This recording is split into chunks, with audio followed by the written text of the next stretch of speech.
ખેડાવાલાના bulldozer સામે મતદાન કરાવવાના નિવેદનનો મામલો સામે આવ્યો, જેમાં ગોરધન ઝડફિયાએ ઇમરાન ખેડાવાલાના નિવેદન અંગે પ્રહાર કર્યો હતો। ધર્મના નામે રાજનીતિ રમનારા લોકશાહી ચલાવવાની વાતો કરે છે।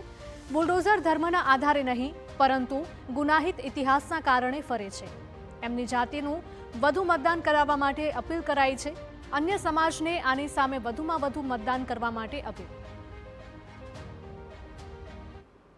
બુલડોઝર ફરે છે તો અનૈતિક કામ કરવા વાળા માટે, અનધિકૃત વાળા માટે ફરે છે। એમાં જ્ઞાતિ, જાતિ, ધર્મ, સંપ્રદાય ક્યાંય નથી આવતો। જે પણ પ્રકારના લોકો હોય જે ફતવાઓ બહાર પાડી રહ્યા છે, અને આ દર ચૂંટણીમાં આ જ પ્રકારની માનસિકતા જો બહાર આવે તો અનેક હિન્દુ ધર્મના સાધુ સંતો, સંપ્રદાય, બહુ મોટા વરિષ્ઠો છે, મહંતો છે, આચાર્યો છે, મહામંડલેશ્વરો છે, ક્યારેય બહાર પાડતા નથી।